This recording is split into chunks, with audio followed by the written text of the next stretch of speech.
पुरी की पावन धरती पर जहाँ सागर की लहरें जय जगन्नाथ का जाप करती हैं, वहीं से शुरू होती है एक ऐसी कथा जहाँ भगवान स्वयं अपने भक्त के द्वार पर चल के आते हैं। पुरी की धरती पर उस दिन कुछ अलग ही था। समुद्र की लहरें भी जैसे मंत्र जाप कर रही थीं और आकाश में उड़ते पक्षी भी बार बार मंदिर की ओर झुक रहे थे। जगन्नाथ मंदिर के ठीक बाहर एक बूढ़ा भक्त रोज की तरह बैठा था। नाम था माधव दास। ना धन, ना परिवार, ना कोई पहचान, बस एक टूटी हुई माला और आंखों में अनंत विश्वास। लोग कहते थे ये पागल है, दिन रात बस जगन्नाथ जगन्नाथ करता रहता है। लेकिन माधव दास जानता था, जिसे दुनिया पागल कहे वही प्रभु के सबसे करीब होता है। उस दिन माधव दास कुछ परेशान था। काफ़ी दिनों से उसका कंधा दर्द कर रहा था। चलना मुश्किल, बैठना मुश्किल, लेकिन सबसे ज़्यादा दर्द उस बात का था कि वह मंदिर के अंदर जाकर प्रभु के दर्शन नहीं कर पा रहा था। सीढ़ियाँ चढ़ना अब उसके बस में नहीं था। उसने मंदिर की ओर देखा और कांपती आवाज़ में कहा, हे जगन्नाथ, अगर दर्शन नसीब नहीं तो क्या आपने भी मुझे भुला लिया? आंखों से आंसू बहने लगे। रात मंदिर के गर्भगृह में कुछ अजीब हुआ।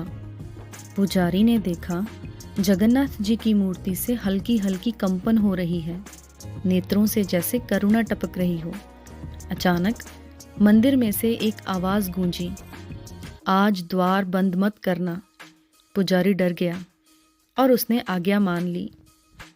रात के अंतिम पहर में जब पूरी सो रही थी, एक साधारण सा व्यक्ति माधव दास की झोपड़ी के पास गया। सिर पर कपड़ा, पैरों में चप्पल नहीं।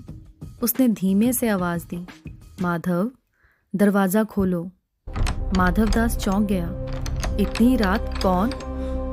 जैसे ही दरवाज़ा खोला, वह व्यक्ति मुस्कुराया और बोला, सुना है तुम्हारा कंधा दर्द कर रहा है। वह व्यक्ति अंदर आया, माधव दास को बैठाया और उसके कंधे को अपने हाथों से दबाने लगा। हर स्पर्श के साथ दर्द कम होता गया। आंखों से आंसू बहते रहे। माधव दास रोते हुए बोला, प्रभु, अगर आप ही हैं तो कृपा दर्शन दे दीजिए। वह व्यक्ति हंसा और बोला, जब भक्त चल ना सके तो भगवान स्वयं चल कर आता है। सुबह होते ही मंदिर में हड़कंप मच गया। जगन्नाथ जी की मूर्ति के कंधे पर हल्की सी लालिमा थी, जैसे उन्होंने किसी की रात भर सेवा की हो। पुजारी कांपते हुए बोले, प्रभु, क्या आप बाहर गए थे? उसी समय माधव दास अपने पैरों पर खड़ा होकर मंदिर की ओर चलता आया, पूरी तरह स्वस्थ, चेहरे पर शांति। माधव दास ने बस इतना कहा, जगन्नाथ प्रभु सिर्फ मंदिर में नहीं रहते, वह वहाँ जाते हैं जहाँ सच्चा विश्वास होता है। उस दिन के बाद पुरी में एक बात फैल गई, जो सच्चे मन से पुकारे उसके लिए जगन्नाथ स्वयं रास्ता तय करते हैं। अगर आज आपका मन थक गया हो, अगर रास्ते बंद लगें, अगर लगे कि भगवान दूर है, तो याद रखना, जगन्नाथ प्रभु कभी छोड़ते नहीं।